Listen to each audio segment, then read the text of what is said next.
Hey there. So this is going to be another of those longer videos. I actually sat down to record some video earlier this weekend, and I kind of already have the script, but then YouTube algorithm helped me out and actually throw out a video basically that I wanted to make. So I'm going to link here, I'm going to link in the description, I guess, yeah, because YouTube doesn't allow linking in the video here. But I'm going to link this video by Broe. And it's a video about why the map and how the map in Ukraine changes, it does not matter. And this is exactly what I wanted to make a video about. But instead I'm going to make this one, which is just going to be me rambling a little bit about different topics, and obviously use the timestamps to navigate whatever I am talking about and see if you find it interesting. And the update video will come up shortly, but I'm going to touch on this. So the first part that I want to talk about is about what already Broe is going to be talking about in his video. And I advertise you to go and check it out. As I said, I'm not a paid YouTuber. I'm having a good career, so I'm not really hoping for any major developments on the YouTube front. But the video is very good because it talks a lot about why does map of Ukraine does not matter. And this is actually not only him that was talking about.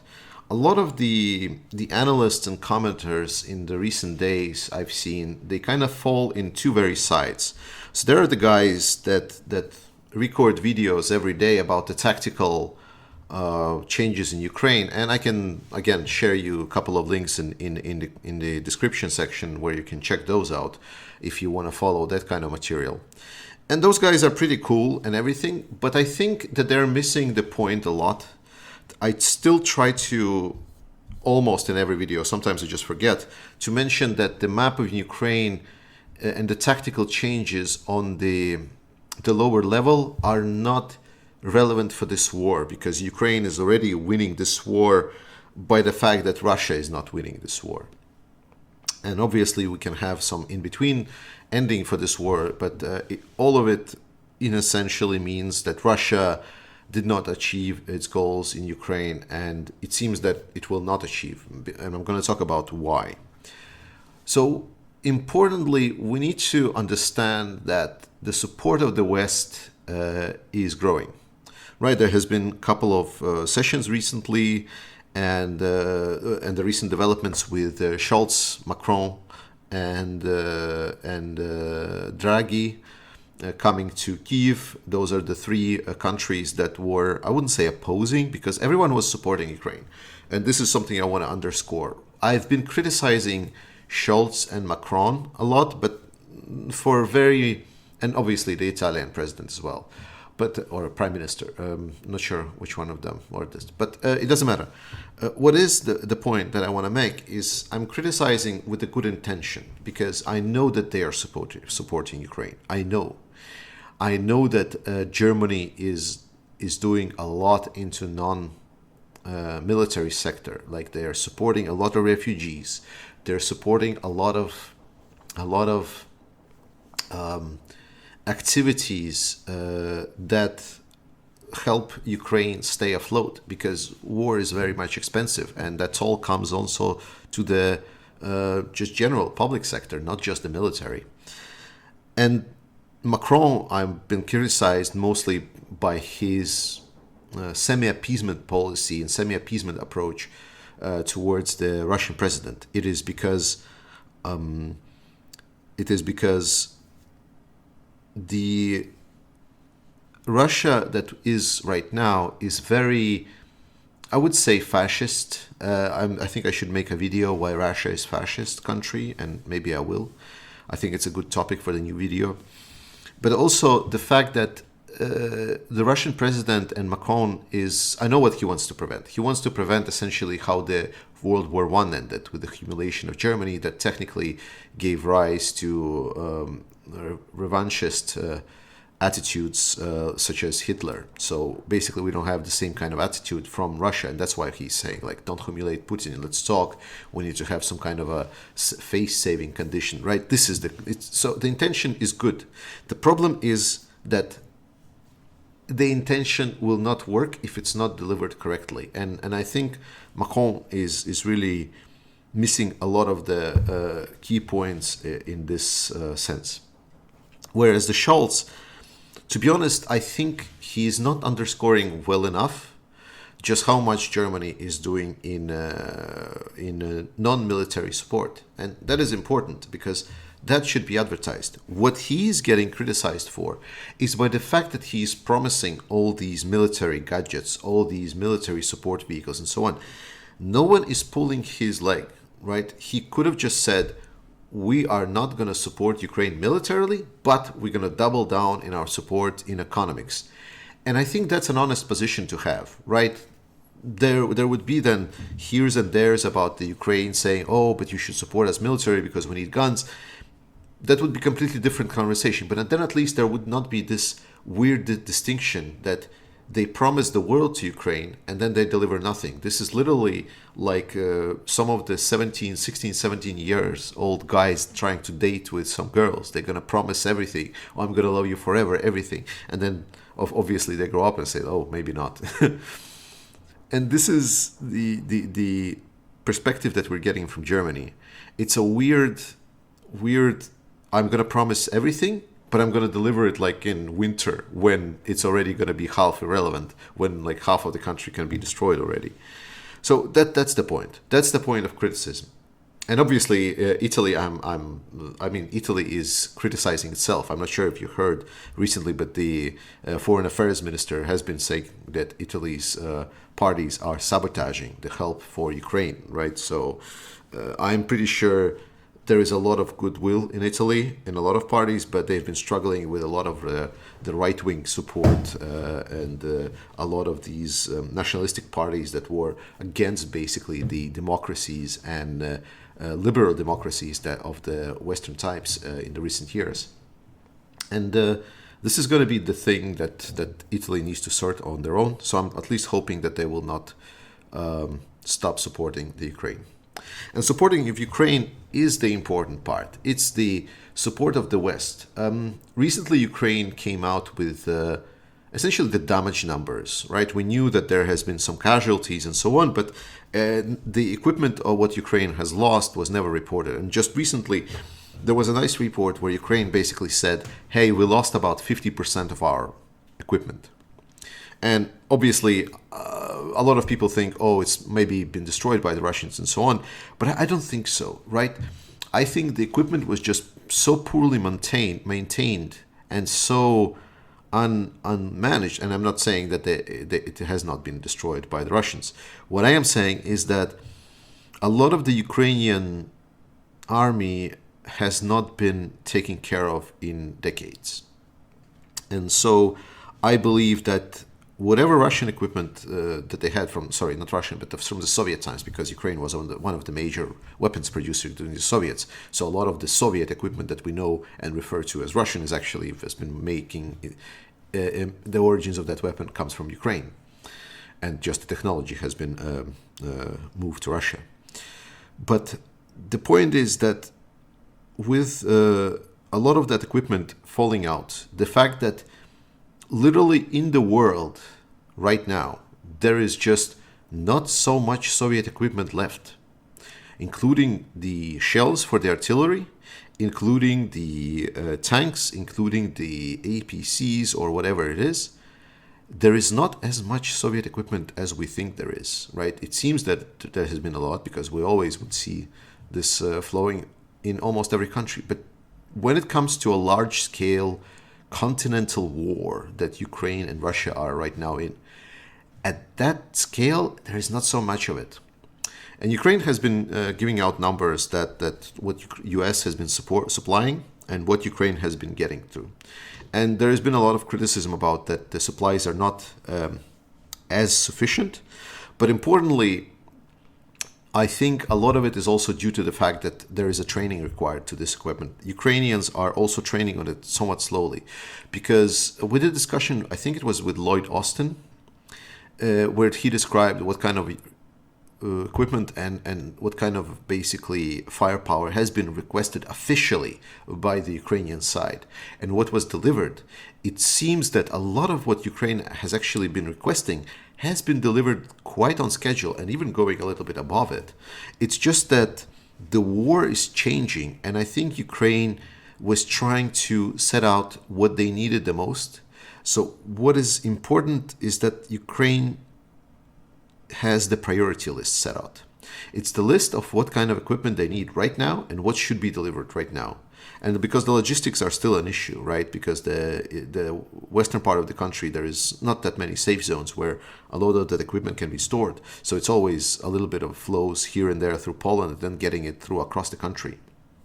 It's quite a challenge. Ukraine is huge. And this is actually, so far we can say that the Western supply of weapons has been adequate. It actually wasn't that bad. It was adequate. But obviously we're all hoping that it will increase, because the long-term challenge is basically transitioning the Ukrainian army from the Soviet standard army to the NATO standard army. And that's why I think one of the most important things is not just the weapons delivery, right? We all talk about the HIMARS systems or M270s, which are long-range artillery. This is essential weapons for the Ukrainians, like fighting long range, like we see right now. Oh my God, at least this last week, I'm going to make tomorrow the, if this video comes out on Monday when I'm recording this, if not, then on Tuesday, I'm going to release a video basically giving an update. And there's been so much bombings in the back line of the Russians on the long range. And it seems that a lot of long range artillery is already in place in Ukraine, and they are already doing the job, because there has been so much weapons explosions in the Russian side lately. It's crazy. But this brings us to the fact that what UK is offering is training of the staff. It's training the military. They're saying we can train 10,000 soldiers every 120 days, and that is a proper NATO training, right? This is not a like a small scale 10 days, 15 days conscript, or just people with just being learned how to hold a gun and how to give some signs where the enemy is. It's literally like a proper new fighters course. Like, this is massive. This is really massive, because this is a good backbone of the army that Ukraine can get, and a lot of professional soldiers, and then they can train people that are motivated to fight for Ukraine to actually be efficient on the battlefield by a proper NATO training with the NATO equipment, to work with the NATO, if they want, like even the NATO training on the NATO facilities. So this is really good. This is. I hope the other countries will follow, because it is an understatement just how important it is to get the properly trained soldiers into Ukraine, even if those soldiers are Ukrainians themselves. And I think what we can see, and what the analysts have been saying lately, is that the priority that I've talked about a little bit earlier is that priority does matter. And it seems that priority is a strong part of the Ukrainian request for the weaponry. They are covering right now their artillery request. Then they will then transition to some kind of maybe logistics support or tanks. I don't know, maybe APCs. I'm not sure exactly what kind of warfare they think they will need, but the artillery is definitely getting there, and I think this is going to be still there for a couple of months. And I think this is a good point to switch about around the next topic. So, and the support for Ukraine comes in different shapes and sizes. And one of the most important shapes and sizes is that after the visit of Macron, Scholz, Draghi, and Ioannis to Kyiv, there has been a very consistent and loud voice speaking that Ukraine is going to become a candidate state for the accession in the European Union. This is massive, and this requires a little bit of understanding about what's the situation in Ukraine has been, right? A person that learned about Ukraine just at the start of this war might not know. But there has been two very strong sides. Ukraine always felt like a country that's been torn apart by two massive histories. They historically think and feel that they belong to the Russian sphere of influence because there has been so much ties with Russia. However, there is also like a little bit earlier history before Ukraine became a part of Russia or Russian Empire, and also the future prospects. They obviously see it within the European Union and within the larger Europe, because they see how well the Baltics are doing, right? The Baltics have been growing amazingly in the past years, and despite the people in there mostly being so about which steps European Union takes, and that it's not hard enough on Russia.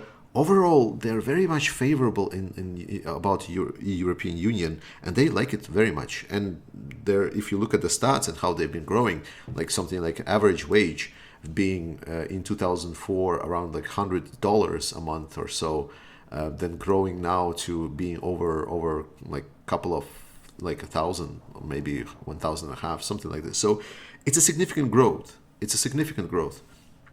So they're definitely trying to reach that mid-tier European level. And Ukraine sees this, because Ukraine right now is, by definition, the poorest country in the EU. Well, not in EU yet, sorry. I mean the Europe, but hopefully in EU soon. And here, the importance of that decision of, yes, we're being accepted to the EU, it's gonna change a lot of heads. Because before it felt that Ukraine isn't really sure that they will be accepted in the EU, because there has been a lot of voices saying that EU doesn't need us, we want to be in the EU, but the EU doesn't need us. And I think sending a clear message, political and cultural, shows the fact that yes, the West and the EU has made decision that supporting Ukraine is coming with a cost, and it seems that this is kind of saying we are ready to pay that cost. Obviously, there is strings attached to the Ukraine ascension to the EU, but all in all, this does show that, hey, you're part of our family, and we're going to protect you. And we're going to protect you in the long term, because long term has been the word that's been thrown around a lot. And this is another point why I want to underscore why looking at the tactical maps every day is not worth it. Is because this war is going to be long. Because the weapon supplies are not as fast. Ukrainians are not able to be completely trained and transitioning to NATO standards as fast as anyone would like. But it's going to be slow and creeping war where Ukraine is going to slowly take over their land back from Russia. And we are hoping to see it happening quite soon. We're already starting to see. We said it's going to happen in the middle of the summer, middle of July, closer to August. But it's already starting right now. Ukraine is doing quite well around the southern areas of the country. We're also seeing that the Russians are being pushed in some areas, even on the east side, around Donbass, around Kharkiv. So there's definitely a lot of possibilities for the war to change when enough training and equipment and proficiency of the Western weapons are going to come into Ukraine. But ascension to the EU is a major cultural factor that will basically solidify the way out for Ukraine, right? They will know that there is a future waiting for them at the end. So they're not only going to defend their country, they're also going to look at the rubble that's been happening, and instead of being discouraged by the saying is like, oh, we're fighting this, but we're only leaving death and destruction in our wake, because wars are destructive. But now they see and they understand that whatever is lost in destruction is going to get rebuilt. And it's a massive benefit, because I've been talking with a lot of Ukrainians, you know that. And those Ukrainians, they have been very positive. They have been very responsive to the fact that, hey, we're going to get the money. We're actually going to get supported to be rebuilt. And they are like, it's an optimism that has been absent for a while now, especially because the word kind of, the hype around the war died down in Ukraine as well. And there has been this kind of massive grind, set into every Ukrainian. They felt that this weight of the war, of this everyday some cities being destroyed, some people be losing their lives. It's like it's always this dark cloud that's just kind of following you. And then there is this, yeah, but we have a future. It's like it's that a little bit of a addition to the sentence that, hey, there is going to be a future for Ukraine. And that is amazing. That is massive. And very important is that not only they see the light for themselves, they see really dark clouds around Russia. Russia is in trouble. And not only obviously, most importantly, the war aspect is not going as well as Russia expected, because, again, the map does not matter. Russia is not achieving its goals. They can take additional village. They can take Severodonetsk. They can take Lysychansk. They can take even Kramatorsk-Slavyansk. They can even come up all the way up to Dnipro. I'm pretty sure they won't, but they can. And even if they do all of that, it still does not matter, because fighting and taking territory does not mean that you can hold this territory. Remember the Second World War. Like, come on. The German army was literally around St. Petersburg. Like, and well, they lost it anyway, right? So winning and gaining territory is not holding it per se. So the war is still going to go the other way around, because we know the long ride is going to be in Ukraine's favor. But Russia is in trouble for more reasons than that. Firstly, I want to talk about the Putin speech that was happening recently on the St. Petersburg Economic Forum, which is a joke because there was no economy discussed on there, because there is no economy in Russia anymore. But the point is that Russian president looked weak. His speech was weak. He didn't say anything new. He basically just trying to be apologizing for his invasion of Ukraine. He's trying to find these boogeyman stories and like being angry and just waving his hands around saying, yeah, I am destroyed this. Oh, this Western party is so bad. Oh, doing this to us. And he is silly. He looks like a spoiled child. He's being perceived as weak, finally. Not everywhere. Like, there's still a lot of the Western powers or leaders that are still living in this old perspective where, yeah, this big dreadful Russia that has this massive war military complex and that they can destroy everyone. No, we already see there has been just a boogeyman that's been peddled, and it's getting slowly to the Western politicians, but not all of them. In a lot of the Russian sphere of influence, Russia is losing its position. Azerbaijan and Armenia seemingly are heating up their conflict yet again, because Russia is not supplying them with enough protection. Israel and Turkey are looking at Syria and saying, well, that's I mean, if Russia is not there, well, maybe the gloves are off, So there's that. Kazakhstan, oh my God, the biggest fuck you ever to Russia, because Kazakhstan was considered by Russia to be like the friendly country that they had really good relationships with, and they helped them to deal with their overthrow of the government that was supposed to happen but didn't. And Kazakhstan basically saying, no, fuck you. In the same forum, on the same stage, there was the Kazakh president that supposedly is depending on the Russian army to protect Kazakhstan, is now saying, hey, by the way, we're not gonna recognize the independent states, the quasi-territorial states that you recognized from Lugansk and Donetsk People's Republic. We don't give a shit. And that was the biggest fuck you to Putin ever. And then Putin seemingly angry about it, like just continue to mispronounce Kazakh's president name. Oh my God, what a shit show. And then after that, they say, okay, we're gonna block the export of the oil from Kazakhstan through Russia now. So there you go, Kazakh. How do you like that? And then it's like, and now Kazakhstan is blocking the coal that is going through Russia. I was like, oh my fucking God. I think they're spoiling a relationship with everyone by now.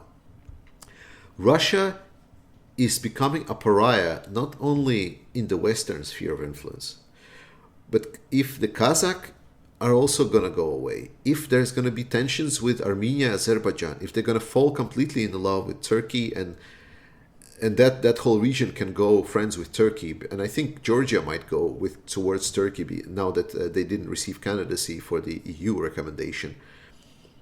But the point is, Russia is losing its political strength.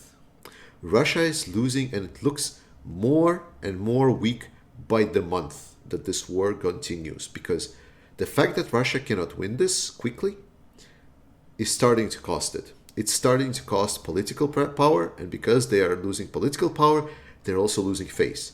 Every day that Russia doesn't get a major win is losing face for Russia. Every day Russia's president comes out being angry about the war in Donbass and yada yada, these Western powers, all these sanctions, by being angry, they are losing their political power. Russia is becoming weak. They're becoming weak politically, and they're becoming weak militarily, unfortunately, by costing hundreds and thousands of Ukrainian lives. But this war is dealing irreversible damage to Russia. Whatever the situation, Russia and Putin right now is on a very downward trajectory.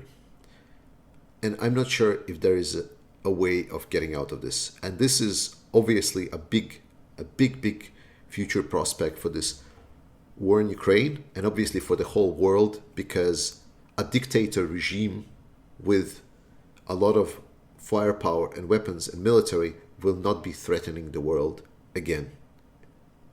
And that is amazing news. So here is a good video for you. Watch the video by Jake Broe. Watch the other videos that I link in the description if you want to follow some more of the tactical aspects from the people that are actually really liking this whole military war stuff, like tactical stuff. But please, keep your eyes on the big picture. The two main arguments I wanted you to take away from this is that Russia is not winning this war. It's just gradations of how much she's going to lose it. And secondly, every month that goes with this war as a continuation is costing Russia politically and economically and militarily. Every month, this country becomes so much lower and lower and lower in their financial stocks, in their friends' stocks, and they're just becoming a complete pariah for the world. Contrary to Ukraine, that is awaiting its great and glorious rebirth.